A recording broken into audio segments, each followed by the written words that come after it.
En ce temps-là, Jésus disait aux pharisiens, il y avait un homme riche, vêtu de pourpre et de lin fin, qui faisait chaque jour des festins somptueux. Devant son portail gisait un pauvre nommé Lazare, qui était couvert d'ulcères. Il aurait bien voulu se rassasier de ce qui tombait de la table du riche. Mais les chiens, eux, venaient lécher ces ulcères. Or, le pauvre mourut, et les anges l'emportèrent auprès d'Abraham. Le riche mourut aussi, et l'on l'enterra. Au séjour des morts, il était en proie à la torture, levant les yeux. Il vit Abraham de loin et Lazare tout près de lui. Alors il cria, « Père Abraham, prends pitié de moi, et envoie Lazare tremper le bout de son doigt dans l'eau pour me rafraîchir la langue, car je souffre terriblement dans cette fournaise. » Mon enfant, répondit Abraham, « Rappelle-toi, tu as reçu le bonheur pendant ta vie, et Lazare le malheur pendant la sienne. Maintenant, lui, il trouve ici la consolation et toi la souffrance.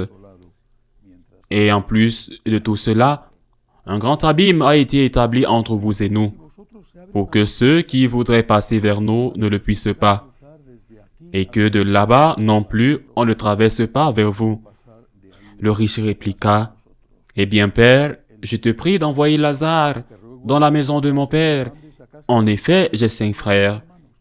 Qu'il leur porte son témoignage, de peur qu'eux aussi ne viennent dans ce lieu de torture. » Abraham lui dit, « Ils ont Moïse et les prophètes, qui les écoutent. » « Non, Père Abraham, dit-il, mais si quelqu'un de chez les morts vient les trouver, ils se convertiront. » Abraham répondit, « S'ils n'écoutent pas Moïse ni les prophètes, quelqu'un pourra bien ressusciter d'entre les morts.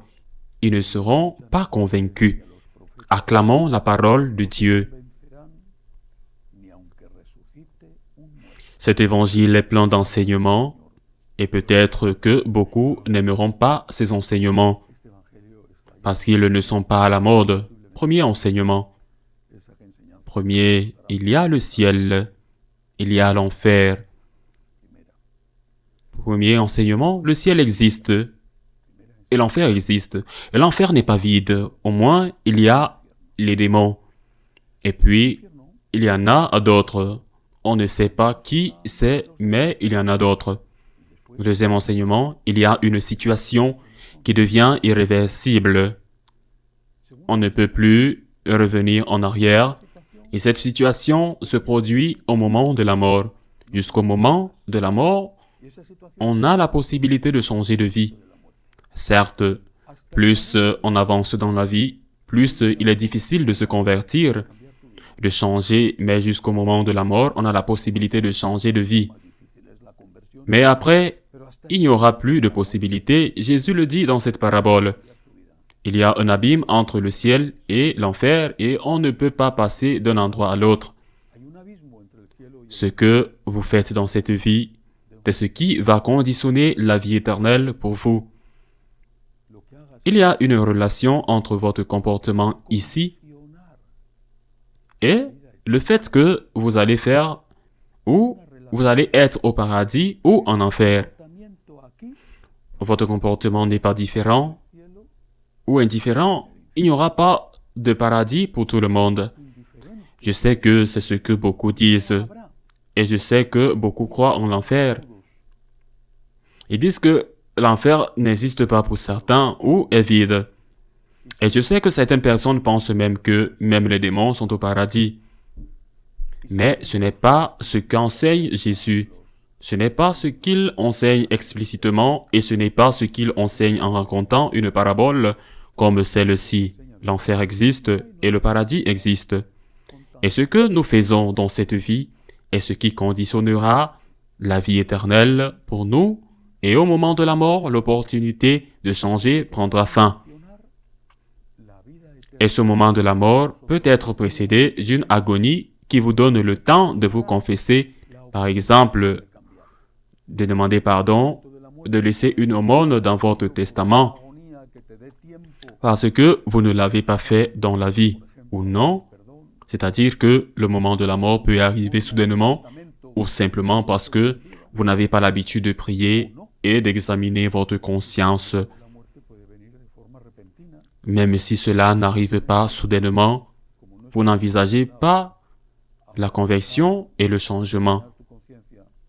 Le fait que vous ne l'envisagez pas ne signifie pas qu'il n'y aura pas de récompense ou de punition. Cet enseignement est essentiel et fait partie du dogme de l'Église. Et ceux qui le nient sont en dehors de l'enseignement bimillénaire de l'Église basé sur l'Écriture. La prochaine leçon, dans le prochain enseignement de cet évangile, nous devons regarder ce que cet homme riche, la tradition l'a appelé Épulon, dans ce que cet homme riche demande à Abraham, que Lazare s'en aille, qu'il ressuscite et qu'il parle à la famille pour qu'ils aient de la compassion et de la miséricorde et qu'ils n'aillent pas eux aussi en enfer. Et Abraham lui dit, non, il n'y a rien à faire, s'ils n'ont pas cru Moïse et les prophètes. Ils ne croiront pas non plus. Même si un mort ressuscite, ils diront que c'est de l'imagination, des suggestions. En d'autres termes, si nous attendons que quelque chose de merveilleux et d'extraordinaire se produise pour nous convertir, si cela se produisait, peut-être nous voudrions-nous pas nous convertir non plus. Quel plus grand motif de conversion? Quel plus grand motif de reconnaissance, de gratitude, quel plus grand motif de désir d'aimer que de voir le Christ ressuscité, crucifié, et quel plus grand motif d'espérance que de voir le Christ ressuscité. Quoi de plus émouvant pour nos cœurs que de voir l'amour fait homme et mort pour nous? Quoi de plus émouvant pour nos cœurs que de savoir, parce que le Seigneur nous l'a fait connaître, qu'il y a une vie éternelle et qu'il y a une récompense ou un châtiment. Même si tous les morts ressuscitaient, celui qui ne veut pas se convertir ne se sentirait toujours pas et trouverait une excuse pour dire que ce n'est pas réel. Troisième enseignement. Pourquoi la récompense ou pourquoi la punition? Il faut faire attention à ce détail. L'évangile, la parabole que Jésus raconte ne dit pas que le riche Épulon était riche parce qu'il était voleur. Il ne dit pas cela. C'est possible, mais ça ne va pas forcément ensemble, riche et voleur. Il est possible qu'il ait été un riche corrompu, mais pas forcément. Il peut être riche par héritage, par exemple, ou parce que c'est une personne intelligente, astucieuse, qui a su faire des affaires honnêtement, ok, ou parce qu'il a gagné à la loterie. Le Seigneur ne s'étend pas sur la raison pour laquelle Épulon est riche. Il dit simplement qu'il est riche et qu'il s'amuse beaucoup. Il s'habille de pourpre et de lin fin et festoyait tous les jours. Pour festoyer tous les jours, il devait aussi avoir sa contrepartie dans l'estomac, parce qu'il n'est pas vraiment en bonne santé.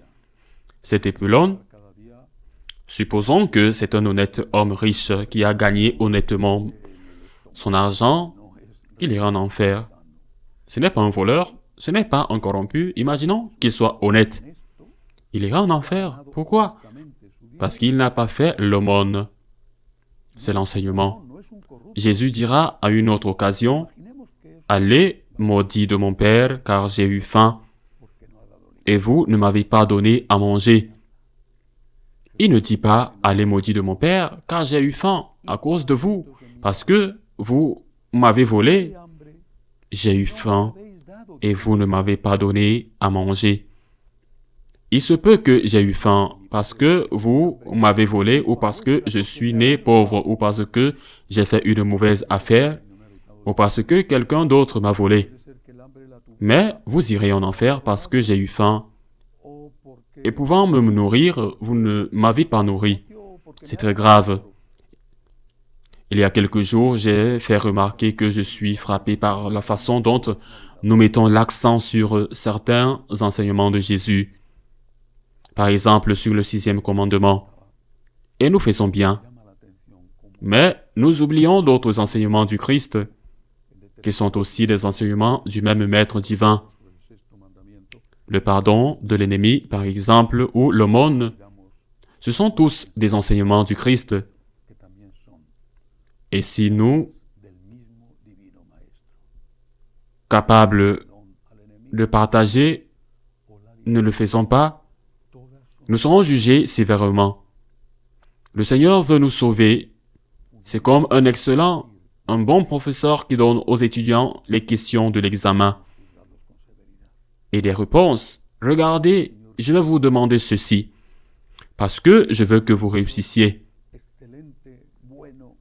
Et si les étudiants connaissaient les questions et les réponses et ne prennent même pas la peine d'étudier les réponses, alors ce n'est pas le professeur qui échoue, mais ce sont les étudiants qui échouent eux-mêmes.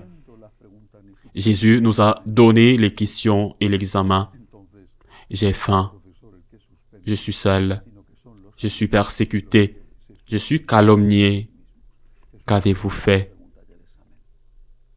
Avez-vous détourné le regard? Avez-vous fermé les oreilles? Avez-vous fermé vos yeux? Avez-vous fermé vos oreilles? Ou avez-vous dit, je ne peux pas résoudre le problème, mais ce que je peux faire, je le ferai. Et je ne peux pas résoudre les problèmes du monde, mais je vais essayer de résoudre le problème de cette personne.